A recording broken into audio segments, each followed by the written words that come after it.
தொடர்ந்து நான் திரு பொன்ராஜ் உங்கள்கிட்ட கருத்து கேட்கலாம்னு நினைக்கிறேன். இப்போ இந்த இம்பாக்ட் அப்படிங்கிறத நம்ம ஓவராலா எப்படி பார்க்கலாம், எந்த அடிப்படையில் ஆம் ஆத்மி மிஸ் பண்ணுச்சு அப்படின்னு புரிஞ்சுக்கலாம்? நீங்க ஒரு சைடில் நீங்க பார்த்தீங்க அப்படின்னா 10 ஆண்டு காலத்தில் ஆம் ஆத்மியை ஊழலுக்கு எதிரான கட்சியாக உருவான கட்சி ஆம் ஆத்மி கட்சி. அதற்காக டெல்லி மக்கள் பெருவாரியான வாக்குகள் வித்தியாசத்தில் 2 முறை ஆட்சியில் அமர்த்தினார்கள். அப்போ அந்த இமேஜையே உடைக்கணுன்றதான் பிஜேபியினுடைய அஜெண்டா. அப்போ அந்த இமேஜை உடைப்பதற்கு மணீஷ் சிசோடியா மேலேயும் கேஜ்ரிவால் மேலேயும் ஊழல் குற்றச்சாட்டுகளை சுமத்தி அவர்களை ஊழல் நாயகர்களாக, ஊழல் பண்ணியவர்களாக மக்கள் மத்தியில் ஒரு இமேஜை, ஒரு பெர்செப்ஷனை அவங்க கிரியேட் பண்ணுறாங்க. இப்போ நீங்கள் எடுத்துக்கோங்க, நீங்கள் ஒரு ஆட்சியை, டெல்லியினுடைய ஆட்சி ஒரு ஐஏஎஸ் அதிகாரிகளே, ஆட்சி தலைவர்களே ஒரு முதலமைச்சருடைய பேச்சை கேட்காதபடி, முதலமைச்சருக்கு கொடுக்க ஒரு உத்தரவை நிறைவேற்றாத அளவுக்கு லெப்டினன்ட் கவர்னருடைய அராஜகம் அங்கு தலைவிரித்தாடியது. உங்களோட கருத்தை வாங்கிக்கிறேன். அதுக்கு முன்னாடி ஒரு அண்மை செய்தியை பார்க்கிறோம். அறிவிக்கப்பட்டு இருக்கக்கூடிய, உறுதிப்படுத்தப்பட்ட ஒரு தகவலின்படி டெல்லியில 3 தொகுதிகளில் பாஜக வெற்றி பெற்று இருக்கிறது. ஷாலிமர் பாக், ட்ரைநகர், கொண்ட்லி உள்ளிட்ட 3 தொகுதிகளில் வெற்றி பெற்றிருக்கிறது. கொண்ட்லி தொகுதியில் ஆம் ஆத்மி வெற்றி பெற்றிருக்கிறது. இதுவரை டெல்லியில் 3 இடங்களில் பாஜக வெற்றி பெற்றிருக்கிறது, ஒரு இடத்தில் ஆம் ஆத்மி வெற்றி பெற்றிருக்கிறது அப்படிங்கிற செய்தியும் பார்க்கிறோம். ஷாலிமர் பாக், ட்ரைநகர் மற்றும் விஸ்வாஸ் நகர் ஆகிய 3 இடங்களில் பாஜக வெற்றி பெற்றிருக்கிறது. அதே போன்று கொண்ட்லி தொகுதியில் ஆம் ஆத்மி வெற்றி பெற்றிருக்கிறது. திரு பொன்ராஜ், நீங்க தொடரலாம்.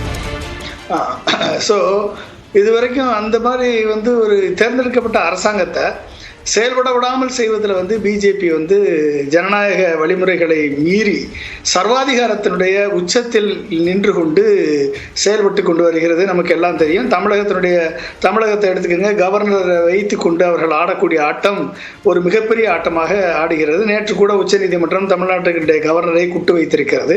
எத்தனை முறை குட்டு வைத்தாலும் டெல்லியில் 3 முறை கவர்னரை குட்டு வைத்த பின்பும் தேர்ந்தெடுக்கப்பட்ட அரசாங்கத்தை மீறி செயல்படக்கூடிய அதிகாரம் உங்களுக்கு இல்லை என்று சொன்ன பின்பு கவர்னருக்கான அதிகாரத்தை பாராளுமன்றத்தில் சட்டத்தை இயற்றி ஒட்டுமொத்தமாக மாநில அரசினுடைய அதிகாரத்தை பறித்ததுதான் இந்த மோடி அரசு. அப்ப இவர்கள் இப்பொழுது ஜெயித்த பின்பு இரட்டை என்ஜின் சர்க்கார் என்று சொல்கிறார்கள். கிட்டத்தட்ட 28 மாநிலங்கள்ல 10க்கு மேற்பட்ட மாநிலங்கள்ல பிஜேபி இரட்டை என்ஜின் ஆட்சி முறை நிர்வாகத்தை நடத்தி கொண்டு வருகிறது.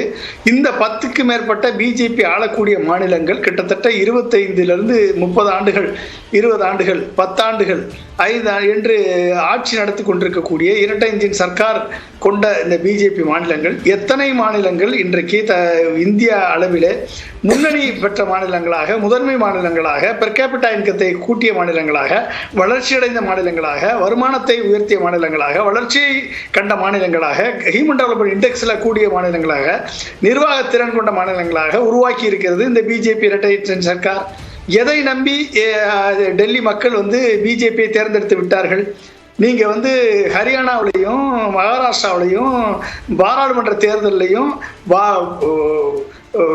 பதிவான வாக்குகளை தாண்டி எண்ணப்பட்ட வாக்குகள் கிட்டத்தட்ட ஒவ்வொரு தேர்தலிலும் அதிகரித்திருக்கிறது.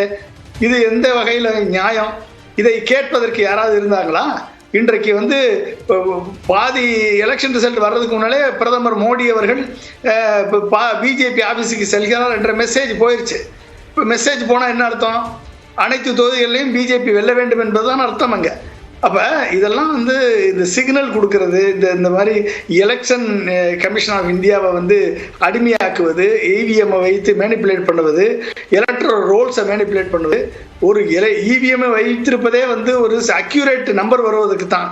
அப்போ அந்த அக்யூரேட் நம்பரையே எலெக்ஷன் கமிஷனால் ப்ரூவ் பண்ண முடியாது. மகாராஷ்டிரா தேர்தல், ஹரியானா தேர்தல், இந்த தேர்தல்கள் எல்லாம் யார் ஜெயிப்பார்கள் என்று எண்ணும் பொழுது மக்கள் போட்ட வாக்குக்கும் ரிசல்ட்டுக்குமே டிஃபரன்ஸ் வருது. அப்போ இதை எதிர்த்து போராடக்கூடிய வல்லமை பெற்ற கட்சியாக காங்கிரஸ் இல்லை. காங்கிரஸிடம் அந்த தகுதி, அந்த திறமை இல்லை. காங்கிரஸ் இன்னமும் நம்பிக்கொண்டிருக்கிறார்கள். எனவே ராகுல் காந்தி எடுக்கக்கூடிய அனைத்து முயற்சிகளும் விழலுக்கு இறைத்த நீராக செல்கிறது. அவர்கிட்ட அந்த ஒரு கட்டமைப்பு, அந்த ஒரு அவரை சுற்றி இருக்கக்கூடிய ஒரு ஒரு ஒரு ஒரு ஸ்ட்ரக்சர் வந்து காங்கிரஸுக்கு ஆதரவான ஸ்ட்ரக்சராக அது இல்லை.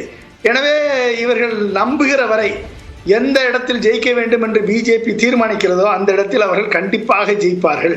நீங்க இந்த எலெக்ஷன் ரிசல்ட் வந்து பிஜேபி ஆட்சியை டெல்லியில் பிடித்து ஒரு வாரத்தில் தெரியும் பதிவான வாக்குகளுக்கும் எண்ணப்பட்ட வாக்குகளுக்கும் வித்தியாசம் இருக்குன்னு.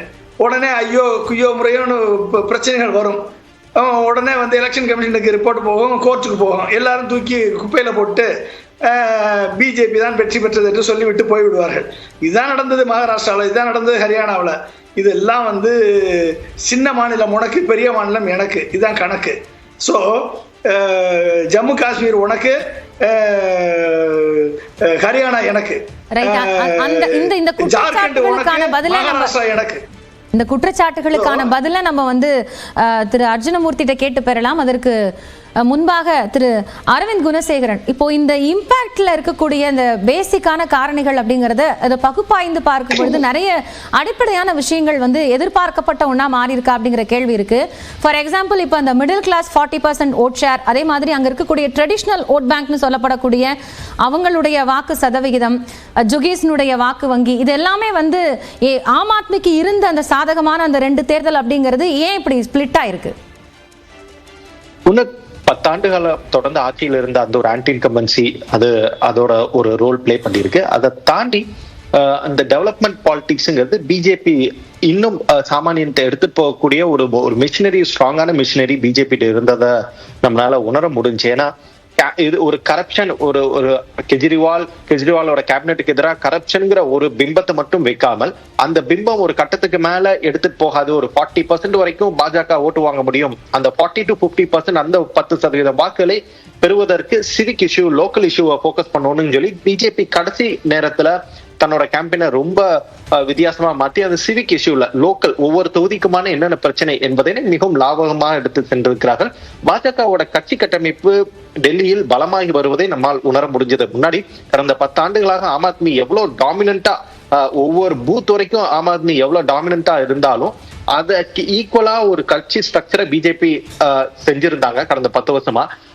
அந்த கட்சி ஸ்ட்ரக்சர் இன்டாக்ட் ஆனோடனையும் அந்த மெசேஜை ஈஸியா என்னால கீழே வரைக்கும் ப்ரொபோகேட் பண்ண முடிஞ்சு. அதாவது பாஜக என்ன சொல்றாங்க, அந்த நெரேட்டிவ் என்னங்கிறது சாமானியர் வரைக்கும் எடுத்துட்டு போகக்கூடிய ஈஸியான ஒரு ஸ்ட்ரக்சரையும் பாஜக அமைச்சிருந்தங்காட்டி அந்த நெரேட்டிவ் மெசேஜிங்ல பிஜேபிக்கு ஒரு அட்வான்டேஜ் கிடைச்சிச்சு.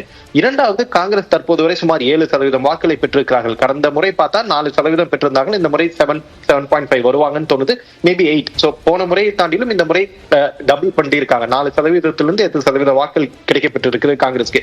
இந்த 4% வாக்குகளும் ஆம் ஆத்மி கட்சி வசம் இருந்த வாக்கள். அந்த ஆம் ஆத்மி கட்சிக்கு 4% வாக்கள் குறைந்தது சற்று பின்னடைவாக இருந்திருக்கிறது. சோ அதனால ஒண்ணு பாஜக தன்னோட அந்த வாக்குகளை முழுமையா கன்சாலிடேட் பண்ணியிருக்காங்க.